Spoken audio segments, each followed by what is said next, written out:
स्वागत है। आज हम एक ऐसी जगह की गहराई में उतरने वाले हैं जो हमारे नक्शे पर आप जानते हैं बिल्कुल नीचे है।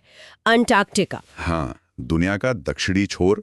बिल्कुल, हमारे पास जो जानकारी है अंटार्कटिका बर्फीले रहस्य का महाद्वीप, उसी के आधार पर हम आज इस बर्फीले महाद्वीप को समझने की कोशिश करेंगे। हाँ, देखते हैं क्या क्या रहस्य खुलते हैं। मकसद सीधा सा है, इसकी खास बातें जानना, इसके कुछ रहस्य समझना और ये भी कि ये पूरी दुनिया के लिए इतना अहम क्यों है। सही कहा। जरा सोचिए, पृथ्वी का वो सबसे दक्षिणी कोना, एक ऐसी जगह जहां सब कुछ एक्सट्रीम है। हाँ, बर्फ ही बर्फ, गहरा सन्नाटा, अजीब से रहस्य और एक गजब की बिल्कुल अनोखी सुंदरता। हाँ, वो तस्वीरें जो आती हैं मन मोह लेती हैं। और क्या आप जानते हैं ये कितना बड़ा है? ऑस्ट्रेलिया से लगभग 2 गुना। हाँ, ये बहुत लोगों को अंदाजा नहीं होता। और इससे भी ज्यादा चौंकाने वाली बात कि करीब 98% हिस्सा बर्फ की मोटी चादर से ढका है। एकदम मोटी, मतलब बहुत मोटी। चलिए इसी पर और बात करते हैं। बिल्कुल। और ये समझना बहुत जरूरी है कि अंटार्कटिका सिर्फ बर्फ का एक बड़ा टुकड़ा नहीं है।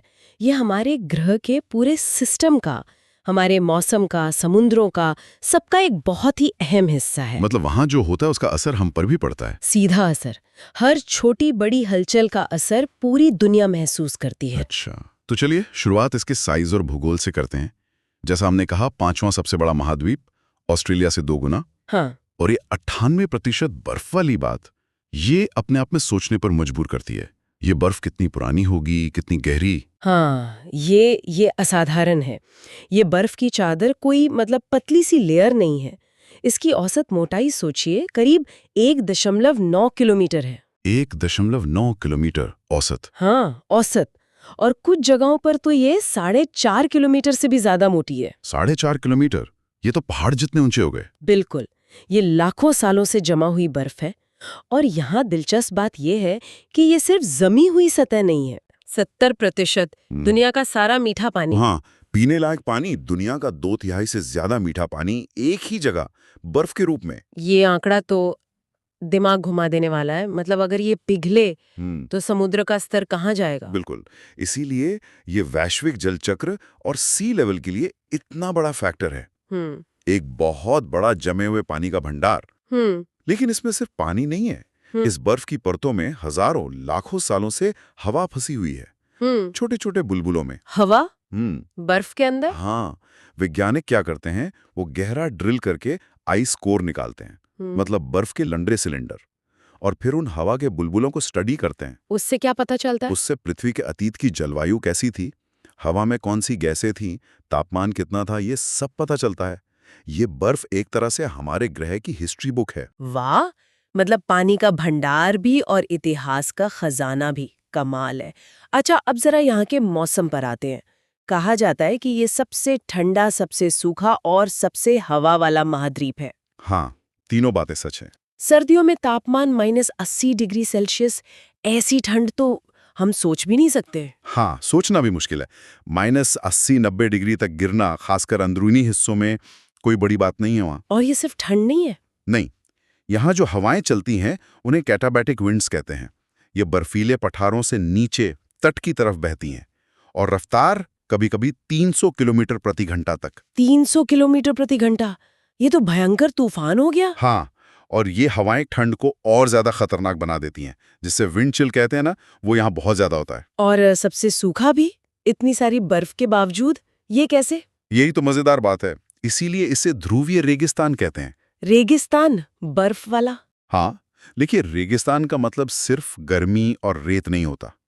मतलब होता है बारिश की कमी। अच्छा। अंटार्कटिका में औसत सालाना बारिश, जो बर्फ के रूप में होती है, वो बहुत कम है। कुछ अंदरूनी इलाकों में तो सहारा रेगिस्तान से भी कम। सहारा से भी कम? हाँ, जो थोड़ी बहुत बर्फ गिरती है वो इतने कम तापमान में पिघलती नहीं, बस जमा होती जाती है, परत दर परत।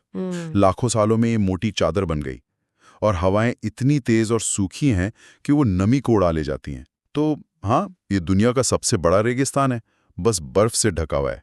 एक बर्फीला रेगिस्तान, ये तो सच में विरोधाभासी है और शायद यही इसे और रहस्यमयी बनाता है। अच्छा, अब जरा वहाँ के जीवन पर आते हैं। इतनी कठोर, लगभग नामुमकिन लगने वाली जगह पर भी जीवन है। पेंगुइन, सील, व्हेल, कई तरह के समुद्री पक्षी। हाँ, जीवन है, लेकिन जमीन पर बहुत कम। यहाँ बात वाकई दिलचस्प हो जाती है। ये जीव इस जानलेवा ठंड, तेज हवाओं और बर्फ के बीच जिंदा कैसे रहते हैं? क्या खास है इनमें? इनमें वो खासियतें हैं जो प्रकृति ने इन्हें दी हैं। अद्भुत अनुकूलन क्षमता। आप एम्परर पेंगुइन को ही देख लीजिए। हाँ, वो सबसे मशहूर है शायद। हाँ, वो कड़कड़ाती सर्दियों में प्रजनन करते हैं, जब तापमान -40-50 या उससे भी कम होता है। सर्दियों में? कैसे? वे अपने अंडों और चूजों को गर्म रखने के लिए हजारों की तादाद में एक दूसरे से बिल्कुल चिपक कर खड़े हो जाते हैं। इसे हडल कहते हैं। और उनके शरीर पर पंखों की कई मोटी परतें होती हैं जो इंसुलेशन का काम करते हैं। अच्छा, और सील वगैरह? हाँ, जैसे वेडल सील है, उनके शरीर पर चर्बी की एक बहुत मोटी परत होती है, जिसे ब्लबर कहते हैं। ये उन्हें गर्म रखती है और वे बर्फ में सांस लेने के लिए छेद बनाए रहती हैं और घंटों पानी के नीचे शिकार कर सकती हैं। और व्हेल भी होती है वहां? हाँ, गर्मियों में तो वहां का समुद्र जीवन से एकदम गुलजार हो जाता है। क्रिल नाम के छोटे झींगे जैसे जीव वहां बहुत ज्यादा होते हैं। क्रिल? हाँ, ये कई बड़ी व्हेल जैसे blue whale, hump back whale इनका मुख्य भोजन है। ये व्हेलें हजारों किलोमीटर दूर से तैरकर सिर्फ खाने के लिए वहां आती हैं। तो मतलब सारा खेल समुद्र का है? लगभग। जमीन पर तो सिवाय कुछ काई या लाइकेन के ज्यादा कुछ नहीं उगता। पूरा जीवन समुद्र पर ही निर्भर है। तो जमीन पर जीवन न के बराबर पर समुद्र में भरपूर। अब इंसानों की बात करें। जाहिर है कोई स्थायी आबादी तो है नहीं। नहीं, कोई देश, कोई शहर, कुछ नहीं। नहीं, बिल्कुल नहीं। सिर्फ वैज्ञानिक और उनके सहायक कर्मचारी, वो भी अस्थायी तौर पर रिसर्च स्टेशनों में। ये बात ही कितनी अलग है। बिल्कुल। यहाँ करीब 30 देशों के 70 से ज्यादा रिसर्च स्टेशंस हैं। कुछ साल भर खुले रहते हैं, कुछ सिर्फ गर्मियों में। और ये वैज्ञानिक करते क्या है वहां? हर तरह का विज्ञान। ग्लेशियोलॉजी यानी बर्फ का अध्ययन, ओशनोग्राफी यानी समुद्र विज्ञान, बायोलॉजी, एस्ट्रोनॉमी, जियोलॉजी और सबसे जरूरी आजकल क्लाइमेट चेंज यानी जलवायु परिवर्तन पर शोध। वहां रहना मुश्किल तो होता होगा। बहुत। सोचिए, एकदम एकांत, सीमित साधन और मौसम तो है ही कठोर। ये सब बड़ी चुनौतियां हैं, लेकिन यहां से जो वैज्ञानिक डेटा मिलता है वो बेशकीमती है। तो ये स्टेशन एक तरह से विज्ञान के लिए दुनिया भर की चौकियां हैं। हाँ, कह सकते हैं। ये हमें अंटार्कटिका के शासन और उसके वैश्विक महत्व की तरफ ले जाता है। आपने अंटार्कटिक संधि का जिक्र किया था। ये क्या चीज है और क्यों इतनी महत्वपूर्ण है? हाँ, अंटार्कटिक संधि। अगर हम इसे बड़ी तस्वीर से जोड़ें तो ये 1959 की संधि एक मील का पत्थर है। सोचिए, शीत युद्ध का दौर था। हाँ, तनाव का माहौल था। बिल्कुल। उस समय कई देशों ने अंटार्कटिका के अलग-अलग हिस्सों पर अपना दावा कर रखा था। तनाव बढ़ रहा था। लेकिन फिर 1957-58 में अंतर्राष्ट्रीय भूभौतिकीय वर्ष हुआ। IGY? हाँ, सुना है। हाँ, IGY। उस दौरान वैज्ञानिकों ने मिलकर बहुत अच्छा काम किया। अंतर्राष्ट्रीय सहयोग देखने लायक था। उसी भावना को आगे बढ़ाते हुए 12 शुरुआती देशों ने वॉशिंगटन में संधि पर दस्तखत किए। आज तो 50 से ज्यादा देश इसके सदस्य हैं। और इसके मुख्य सिद्धांत क्या है? मतलब ये संधि कहती क्या है? इसके कई अहम सिद्धांत हैं। पहला और सबसे खास, अंटार्कटिका का इस्तेमाल सिर्फ शांतिपूर्ण कामों के लिए होगा। मतलब कोई मिलिट्री एक्टिविटी नहीं? बिल्कुल नहीं। कोई सैन्य अड्डा नहीं, कोई हथियारों का परीक्षण नहीं, सब प्रतिबंधित है। दूसरा, वैज्ञानिक खोज की पूरी आजादी है और आपसी सहयोग को बढ़ावा दिया जाता है। अच्छा। तीसरा, सदस्य देश अपनी वैज्ञानिक योजनाओं और नतीजों को एक दूसरे से साझा करते हैं। चौथा, यहाँ परमाणु परीक्षण या परमाणु कचरा फेंकना मना है। और वो जो दावे थे देशों के, हाँ, उनका क्या हुआ? हाँ, वो एक बहुत महत्वपूर्ण बिंदु है। संधि उन क्षेत्रीय दावों को न तो मानती है न खारिज करती है। वो बस उन्हें अनिश्चित काल के लिए एक तरफ रख देती है, फ्रीज कर देती है। फ्रीज कर देती है? मतलब वो मुद्दे ठंडे बस्ते में डाल दिए गए? हाँ, बिल्कुल, ताकि सहयोग पर ध्यान दिया जा सके। और बाद में 1991 में मैड्रिड प्रोटोकॉल आया, जिसने पर्यावरण की सुरक्षा के लिए और भी कड़े नियम जोड़े। जैसे वहां किसी भी तरह के खनन पर कम से कम 50 साल के लिए रोक लगा दी गई। ये तो वाकई कमाल है। एक पूरा महाद्वीप जो इतना बड़ा है और शायद उसमें संसाधन भी हो, उसे शांति, विज्ञान और पर्यावरण के लिए समर्पित कर दिया गया है। ये अंतर्राष्ट्रीय सहयोग का एक अनोखा उदाहरण है। क्या ये हमेशा सफल रहा है? ज्यादातर समय सफल रहा है, जो अपने आप में बड़ी बात है। देखिए, चुनौतियां तो हैं। भविष्य में संसाधनों को लेकर, खासकर मछली पकड़ने या संभावित खनिज वगैरह को लेकर तनाव हो सकता है। लेकिन अभी तक ये संधि प्रणाली इन चुनौतियों से निपटने के लिए एक ढांचा देती आई है। ये दिखाती है कि दुनिया के देश चाहें तो मिलकर काम कर सकते हैं। हाँ, ये उम्मीद जगाता है।